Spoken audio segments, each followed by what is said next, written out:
Hello friends, welcome to Bihar academy. मैं मोहम्मद तकबीर आलम स्वागत करता हूं बिहार एकेडमी में। जैसा कि मालूम होगा, इससे पहले हम लोग एक टॉपिक पढ़ा चुके हैं। इससे भी पहले हम लोग जो है ना फर्स्ट क्लास में क्या किए थे, हिंदी ग्रामर का जितना भी टॉपिक पूछा जाएगा क्लास 10th हो या 12th में, तो उनका सिलेबस लिखाए थे। इसके बाद हम लोग कल एक टॉपिक लिए थे जिस टॉपिक का नाम क्या था, नाउन। आज हम लोग क्या करेंगे, प्रोनाउन पर बात करेंगे, जिसको हम लोग सर्वनाम बोलते हैं। और सर्वनाम में देखेंगे कि कौन कौन सा प्रश्न पूछा जाएगा, उन प्रश्नों पर हम लोग क्या करेंगे, चर्चा करेंगे। समझे, ये याद रखिएगा। तो चलो, सर्वनाम क्या है उन पर हम लोग बात करते हैं। तो ध्यान दे जाइए, यहाँ लिखा हुआ सर्वनाम। सर्वनाम का मतलब क्या होता है, सभी का नाम। क्या होता है, सर्वनाम का मतलब हो गया सभी का नाम। यही लिखा हुआ देखिए, संज्ञा के स्थान पर प्रयुक्त होने वाले शब्द को, यानी संज्ञा के स्थान पर प्रयुक्त होने वाले शब्द को क्या बोलते हैं, सर्वनाम बोलते हैं। जो शब्द क्या होता है, संज्ञा के बदले में प्रयुक्त होता है, उसी को हम लोग सर्वनाम बोलते हैं। समझे बात को। अच्छा, देखोगे कि संज्ञा अब नाम को बोलते हैं। जैसे बात हम लोग ये करेंगे कि गांधी जी के बारे में एक क्या क्या निबंध लिखे। आप ऐसा लिखते हैं कि गांधी जी का जन्म, गांधी जी के मृत्यु, गांधी जी के पिताजी का नाम, गांधी जी के माता जी। बार बार गांधी लिखोगे अच्छा नहीं लगेगा। इसीलिए वजह कहता है कि यानी संज्ञा के बदले में क्या करेंगे, अब हम लोग गांधी जी के बारे में लिखेंगे वह, यह, वह, ऐसे लगाएंगे। समझे ना। तो जैसे यह है, वह है, मैं, तू, अपने, कोई, जो, सो, कौन, क्या, कुछ, ये सब क्या होगा, सर्वनाम कहलाएगा। समझे ना। यहाँ से आपको प्रश्न पूछा जाएगा। जैसे यहाँ लिखे हैं, सर्वनाम का अर्थ होता है सबका नाम। जैसे हम लोग अगर बात करेंगे कि वह, समझे, मैं, आप, ये सभी में लग जाता है सर्वनाम। समझे। अब देखिए सर्वनाम का भेद है, कौन कौन सा भेद है, समझे, इसको जानिए। देखिए यहाँ लिखा हुआ पुरुषवाचक सर्वनाम, निश्चयवाचक सर्वनाम, और निश्चयवाचक सर्वनाम हो गया प्रश्नवाचक सर्वनाम, और एक है संबंधवाचक सर्वनाम, और एक है निजवाचक सर्वनाम। समझे ना। ये सब सर्वनाम का क्या है, भेद है। चलिए सभी भेद को हम लोग क्या करते हैं, टॉपिक बाय अलग अलग पॉइंट पढ़ते हैं। तो यहाँ लिखा हुआ क्या है, पहला पुरुषवाचक सर्वनाम, उनको थोड़ा सा ध्यान दीजिएगा। यहाँ लिखा हुआ पुरुषवाचक सर्वनाम, जो सर्वनाम पुरुषवाचक, यानी जो सर्वनाम पुरुषवाचक या स्त्रीवाचक संज्ञा के बदले आता है, उसे पुरुषवाचक सर्वनाम कहते हैं। समझे ना। उसे क्या कहते हैं, पुरुषवाचक सर्वनाम कहते हैं। समझे। जैसे पुरुषवाचक सर्वनाम में दो भाग है, एक है उत्तम पुरुष और एक का नाम है मध्यम पुरुष और एक का नाम है अन्य पुरुष। समझे ना। एक है उत्तम पुरुष, मध्यम पुरुष और अन्य पुरुष। इंग्लिश में उसे हम लोग बोलते हैं फर्स्ट पर्सन, सेकेंड पर्सन और थर्ड पर्सन। समझे बात को। जैसे यहाँ लिखा हुआ है कि उत्तम पुरुष, ये देखते हो फर्स्ट पर्सन बोलते हैं ना, मैं, अपने लिए जो होता है, जैसे अपने लिए मैं, मेरा, मुझे, हम आदि, ये क्या उत्तम पुरुष है, उनको हम लोग बोलते हैं फर्स्ट पर्सन। समझे बात को। आगे आइए। इसी तरह है एक सामने वाले के लिए जो बोलते हैं मध्यम पुरुष, जैसे तू, है ना, बोलते हैं ना, तू, तेरा, तुम, ये याद रखिएगा।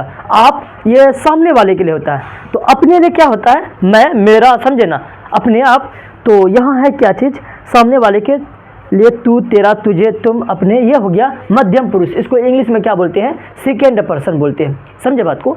इसी तरह एक है अन्य पुरुष, जैसे तीसरा व्यक्ति के लिए। समझे। तीसरा व्यक्ति के लिए क्या बोलेंगे, जो मतलब आप और आपके सामने वाले के हट करके कोई भी तीसरा भी हो, जैसे क्या है उनके लिए वह। समझे, बोलते वह जा रहा है, जैसे वह, इसके बाद उसका, कथन उसका पेन है, यह। समझे ना। आदि अन्य पर, यानी अन्य पुरुष है, इसको हम लोग थर्ड पर्सन बोलते हैं। समझे ना। अगला है क्या चीज, निश्चयवाचक सर्वनाम। देखिए निश्चयवाचक सर्वनाम पढ़ेंगे, दूसरा टॉपिक है निश्चयवाचक। अच्छा, निश्चयवाचक सर्वनाम वैसे सर्वनाम को कहते हैं जिससे कोई बात निश्चित हो, क्लियर हो। जैसे जिससे निश्चित व्यक्ति, वस्तु या भाव का बोध हो, उसे निश्चयवाचक सर्वनाम कहते हैं। यानी कोई चीज़ का निश्चय हो, क्लियर हो, कि जैसे यहाँ लिखा हुआ है यह मेरा पेन है, जैसे यहाँ यह, वे, वह, ये ETC, ये निश्चयवाचक में आएगा। जैसे यह मेरा पेन है, यह मार्कर मेरा है, यह निश्चित हो गया, कंफर्म हो गया, क्लियर हो गया, तो निश्चयवाचक सर्वनाम कहलाएगा।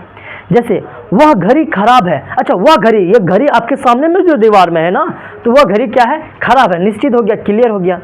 इसी तरह क्या है गया, वे पुस्तक मेज पर है। कौन पुस्तक, जो ये पुस्तक जो रखा हुआ ना आपके सामने में मेज में, समझे, वो पुस्तक, तो ये कंफर्म हो गया, क्लियर हो गया, तो उसको हम लोग बोलते हैं निश्चयवाचक सर्वनाम। समझे। ऐसे बोलेंगे राम जा रहा है, समझे ना, तो आपके सामने में है जो बात है, तो याद रखिए क्लियर रूप से निश्चयवाचक सर्वनाम कहलाएगा। समझे, याद रखिएगा। आगे पॉइंट आइए। अब अगला है अनिश्चयवाचक सर्वनाम, है ना, अनिश्चय। अच्छा, अनिश्चय को हम लोग समझेंगे जिससे कोई बात क्लियर ना हो, स्पष्ट रूप ना हो, थोड़ा सा डाउट होता है, समझे, उसको हम लोग बोलते हैं अनिश्चय। जैसे अनिश्चयवाचक सर्वनाम है जिससे किसी, यानी जिससे किसी होगा, यहाँ पर ये याद रखिए, जिससे क्या है, किसी निश्चित व्यक्ति या वस्तु या भाव का बोध ना हो, उसे अनिश्चयवाचक सर्वनाम कहते हैं। जिससे क्लियर ना हो, डाउट हो, समझे ना। जैसे यहाँ लिखा हुआ कोई, कुछ, कुछ ना, कुछ आदि। जैसे यहाँ पर लिखा हुआ क्या आंसर ऐसे देगा ऑब्जेक्टिव में, दरवाजा पर कोई खड़ा होगा। अच्छा, कोई कौन, क्लियर ना है मालूम, तो वो अनिश्चय हो जाएगा। इसी तरह है स्वाद में कुछ ना कुछ कमी है, क्या कमी है, क्लियर नहीं है, समझे। अगर बोल देंगे नमक की कमी है तो निश्चयवाचक हो जाएगा। अगर बोलेंगे कुछ ना कुछ कमी है, क्या कमी है, क्लियर नहीं है, तो उसको हम लोग बोलेंगे अनिश्चयवाचक सर्वनाम।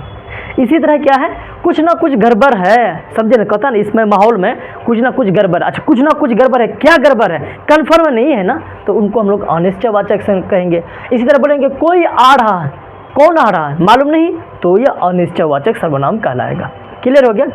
अब अगला है प्रश्नवाचक सर्वनाम। अच्छा, प्रश्नवाचक सर्वनाम वैसी सर्वनाम है जिसको हम लोग प्रश्न करने के लिए जो प्रयोग करते हैं, जैसे सवाल करने के लिए प्रयोग करते हैं ना, जैसे जिस सर्वनाम का प्रयोग प्रश्न करने के लिए किया जाता है, क्या करने के लिए, प्रश्न करने के लिए जैसे किया जाता है, उसे प्रश्नवाचक सर्वनाम कहते हैं। जैसे क्या, कौन, कब, कहाँ, कैसे। जैसे हम लोग यहाँ लिखे हैं हिंदी अध्यापक का क्या नाम है, क्या आया ना, प्रश्नवाचक हुआ। जैसे अपने, आपने क्या खाया, क्या आया, वो प्रश्नवाचक हो गया। इसी तरह देखो तो कौन आया, तो देखो तो कौन आया, ये क्या हो गया, प्रश्नवाचक सर्वनाम हो गया। तो वैसा सर्वनाम जो प्रश्न करने के लिए किया जाता है, समझे ना, उसी को हम लोग क्या बोलते हैं, प्रश्नवाचक सर्वनाम कहते हैं। जैसे भारत की राजधानी कहाँ है, समझे ना, ये याद रखिए। अब कहाँ आ गया तो वो प्रश्नवाचक चिन्ह हो गया, समझे ना, तो उसी को हम लोग बोलते हैं प्रश्नवाचक सर्वनाम।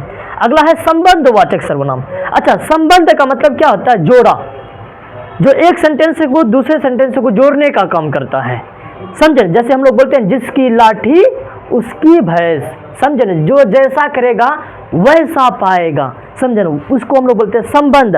संबंध का मतलब क्या होता है, जोड़ा।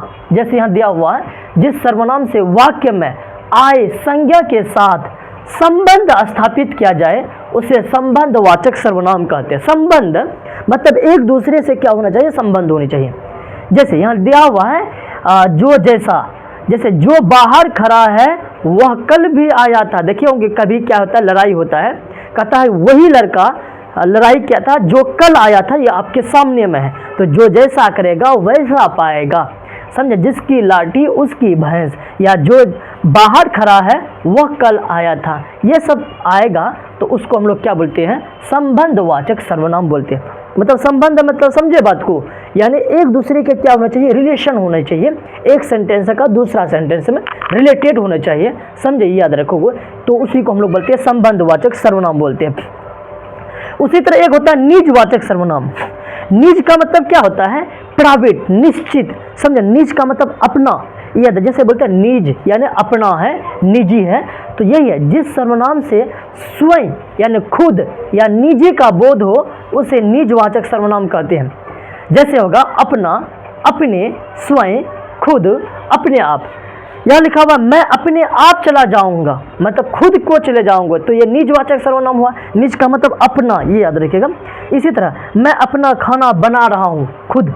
यह है अगला है मैं अपना पाठ खुद या स्वयं याद कर लूँगा, तो शुद्ध यानी स्वयं, खुद वगैरह ये सब आएगा तो वह निज हो जाएगा, अपना आ जाएगा, तो वह निजवाचक सर्वनाम होगा। तो समझे ना, तो इस प्रकार आपको अगर सर्वनाम पढ़ेंगे जिससे भी कोई भी पॉइंट वगैरह आएगा उस पॉइंट को आप बिल्कुल क्या कर लोगे, याद कर लोगे। इससे क्या है, एक भी प्रश्न नहीं छूटेगा सर्वनाम से। और जितना अच्छा से लिखा हुआ है आप कॉपी लेकर के बैठिए, उनको क्या कीजिए, अच्छा से लिख कर करके नोट्स बनाओ और उनको याद करते चलो। कल हम लोग क्या किए थे, संज्ञा पर बात किए थे, आज सर्वनाम पर बात किए हैं, तो समझे ना। तो टॉपिक बाय टॉपिक लिखते चलेगा। आज का टॉपिक क्या है, टॉपिक नंबर 2 है और ये क्लास 9th और 12th के लिए है, समझे ना। तो चलिए आज हम लोग यहीं तक रखते हैं, बाकी हम लोग नेक्स्ट क्लास विशेषण के साथ मिलेंगे, समझे ना। तो चलिए आप यहाँ से स्क्रीनशॉट लीजिएगा। जय हिंद, जय भारत।